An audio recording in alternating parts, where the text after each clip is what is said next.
एक बार एक जलगांव की नई नई बहू हमारे पास आई। गुरुजी, हमका बेटी खुश रहो। गुरुजी, हम बहुत हैरान हैं। हमका क्या हुआ? बोले हमारी सासू माँ गाली बहुत बकती है। हम कथा सुनते, प्रवचन सुनते, गाली देने लगती, बहुत गाली देती, बहुत गाली देती। हमका कोई बात नहीं, तुम कल आना, हम एक मंत्र पड़ा हुआ जल दे देंगे, तुम्हारी कलेश महाभारत खत्म हो जाए। वो दूसरे दिन आई। गुरुजी, वो जल दे दो। हमने एक बोतल में पानी भरा, थोड़ी शक्कर डाल दी, केसर वेसर डाल दी। हमने कहा बेटी इधर आ। हाँ गुरुजी।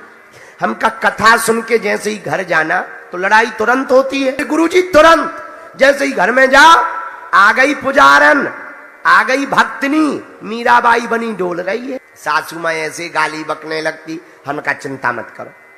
और क्या कहने लगती? बोली महाराज जैसे ही प्रवेश करो सोई हमारी सासू माँ चिल्लाने लगती, अरे आ गई, मटक रही है, बाहर घूम रही है, काम चोरनी है, काम नहीं करना है तो लिया माला और बन गई बाबनी। बाबा बन जा, बाबा, बाबाओं के यहाँ चली जा।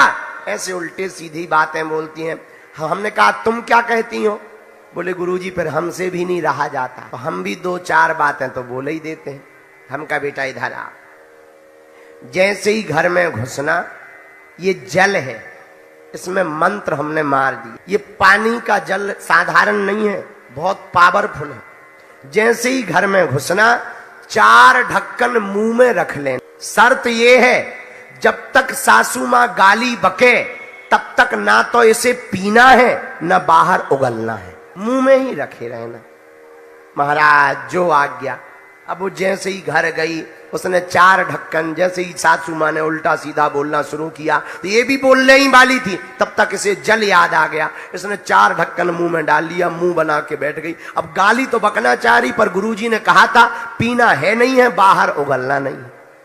तो 10-15 मिनट बाद सासू माँ शांत हो गई। तो सासू माँ बोली ये क्या कर रही है? गूंगी हो गई क्या? भगवान ने मुंह तेरा फोड़ दिया क्या? अब ये इसे लगे तो कि ये मन में तो कहे कि हमारा नहीं फूटा, तेरा फूट गया करम जली। लेकिन गुरुजी ने कहा था कि पानी पीना भी नहीं है और उगलना भी नहीं है। जब 10-15 मिनट बाद सासू माँ चुप हुई, फिर इसने पानी पिया। दूसरे दिन फिर यही किया। 5 दिन बाद हमें मिली। हमने कहा कहो बहू रानी, तुम्हारे घर की लड़ाई कैसी है? बोले गुरुजी तीसरे दिन से आराम लग गया। 2 दिन तो खूब गाली मिली। तीसरे दिन हमारी सासू माँ हम ही से पूछ रही थी कि आजकल कौन से बाबा जी के प्रवचन सुन रही है।